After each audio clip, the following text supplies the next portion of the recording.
What's up YouTube, it's Andy here. So today I'm going to show you guys the progress on my layout. Alright, let's start at the beginning. Here we have 2 engine sheds and a freight yard.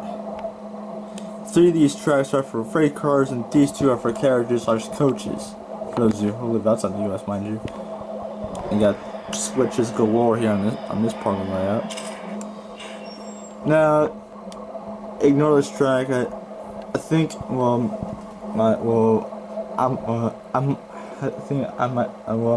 might use this track for something else, but so this is the main line here. You see the cooling plant. Well, 2 cooling plants. So I added 2. Hold on. I need to pee. Now, if you excuse me, I need to pee.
So I'm back.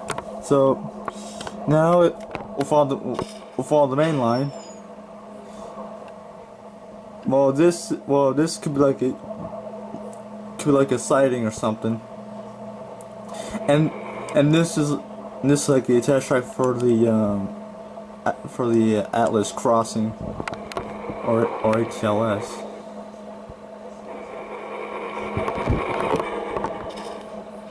So let's follow this route. As you can tell by the passengers, that's the station right there, mind you. Hold on, take a screenshot of that. All right, now here's another crossing. There's like a few crossings on this route. All right, now. Follow the route again. Here's another station right here, which is as used, but this could be like a passing sighting.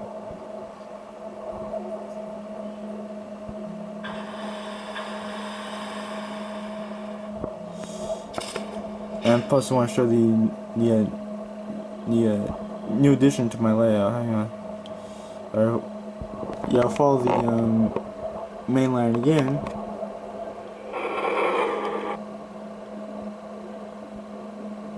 Here's the basketball bridge, the lift bridge, and I decided to use this bridge, but I might not use. Well, I used it once, but I'm not thinking I'm gonna use it again in the future. Yeah, this track leads to nowhere, and we'll go back to this route right here. Yeah, follow this track. This could be used as a freight yard almost. And now this could be like an engine shed.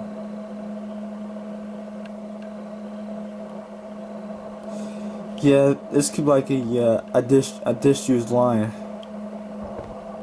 complete with a turntable and a white track.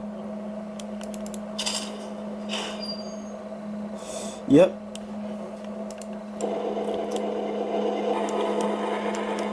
And these 2 locomotives that I downloaded from Joint Rail.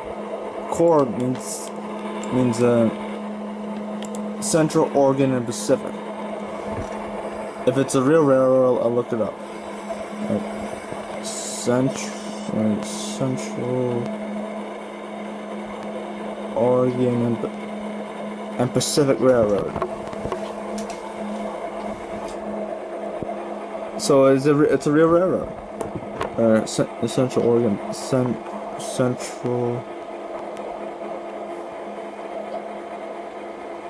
Oregon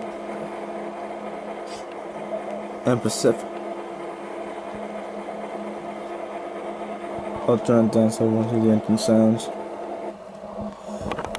It's a Class 2 railroad operating between North California, Eugene, Oregon, and Eugene, Oregon. It was previously a mainline owned by the SP between Eugene and Wee, California.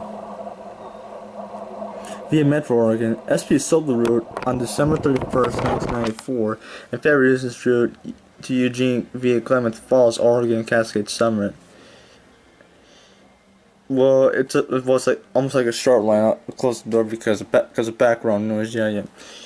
Well, the main line is 305 miles long.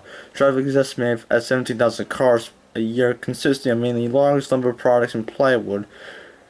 CORP is a subsidiary of Genesee in Wyoming, which acquired the railroad as part of its acquisition with Rail America in late 2012.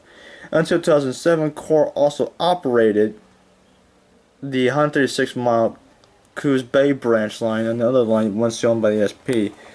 May 17, 2007 was awarded a Silver E. H. Harriman Award and Group C for the railroad safety record in 2006. This award marked the first time a Rail America-owned railroad has earned a Harriman Award. December 2007, Siskiyou Pass. December 2007 announced it was cutting shipments over the Siskiyou Pass south of Ashland, Oregon. Beginning January 15, 2008, shipments from Ashland and areas north of Ashland will be rerouted north to Eugene before heading via south to Klamath Falls. Reduced shipments would continue over the Siskiyou Pass until April 15, 2008 on a bi-weekly basis. Yeah, on March 20th, 2008, CORP announced plans to keep the Siskiyou Pass open between Medford and Wee, California, and spend nearly $5 million on improvements to the line. CORP reopened the 95-mile section between Ashland and Weed in November 2015 after repairing rails, ties, and bridges. The project was funded by $7.1 million of Transportation Investment During Economy Recovery, or TIGER money. $30,000 combined from Douglas and Jackson counties and 25% matched from CORP. Now the Coos Bay line. The Coos Bay branch line was completed by the SP and opened for traffic in 1916. Originally, the line went from Eugene to Powers via the communities of Veneta, Nolte, Swissville, Mapleton, Cushman, Canary Reeds, Put, Lakeside, Hauser, North Bend, Coos Bay, Quackkill, and Myrtle Point. According to the timetable dating back to 1920, 42 passenger trains and local between North Bend and Myrtle Point made a passenger service on the line. Passenger service ended on June 4, 1953, my bad. After many years of only running a passenger train nicknamed the Owl. Trackage began Colquitt as abandoned and subsequently removed in the 1980s. And 14 years later, the SP sold the route to Railtex, later Rail America, which operated as a part of CORP. September 21st, 2007, CORP elected to shut down most of the Coos Bay branch, and the track closed between Vaughan, west of Nolte, and Colquitt, south of Coos Bay. This section was taken after it was revealed that the 9 aging tunnels on the line required repairs that was internally estimated to cost up to $7 million. A month later, the part of the Coos Bay branch line filed a $15 million lawsuit against CORP in response to the closing of the Coos Bay branch line. And the suit claims that CORP failed to provide the required 180 days notice that would be shut down and lease the spur to the bay's north split. In November 2008, the Surface Transportation Board, or STB, ordered CORP to sell part of the branch to Port of Coos Bay for $16.6 million. The 111-mile segment between Danebo and Cortez. And the price was much less than Real America. Corp's corporate parent had, yeah, that was a fireworks outside, had $25 million and much closer to what the port had initially offered, $15 million. The port had completed the purchase of the line in 2009 and currently repairing the tunnels that led to the line's closure. The port reopened in 2011 as part of the Coos Bay Rail Link. As you can tell by the engine. Now, this pack includes. Hold on a second. Alright, this pack includes 2 GP38-3s and a GP40-2. Here's the horn.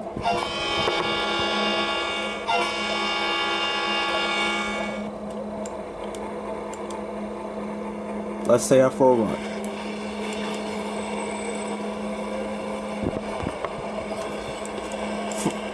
For those of you who live in between Lee, California and Eugene, Oregon, also this leads a National Rail Historical Site excursion over the Coos Bay Branch Line 2005.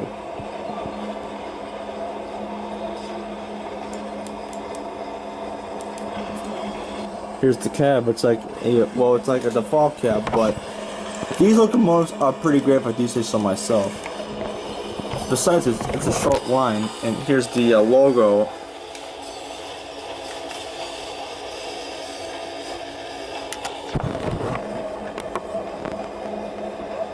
Well, a Class 2 railroad. Let's see. Class 2 railroad.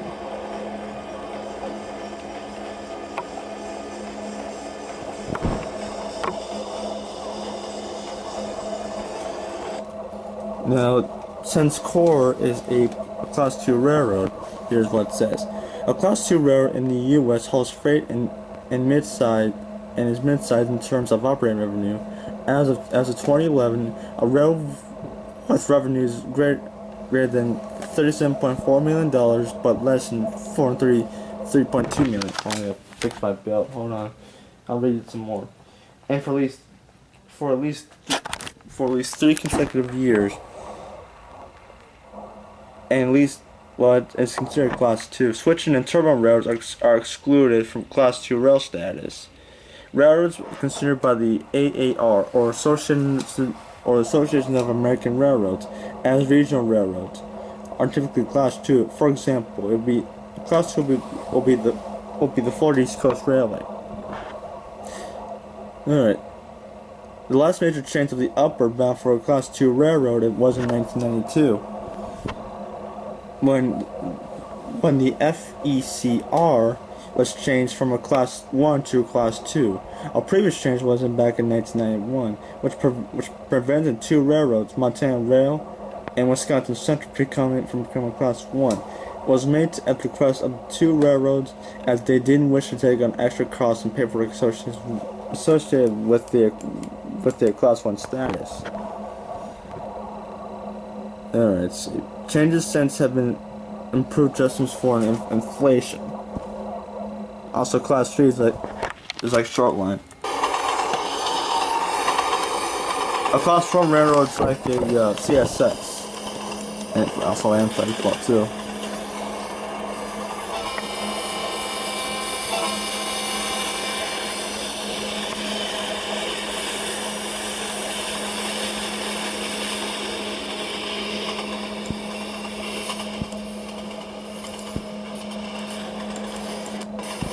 Plus, I might do some tweaks to the layout, but for now I'll use that bridge for a while at least.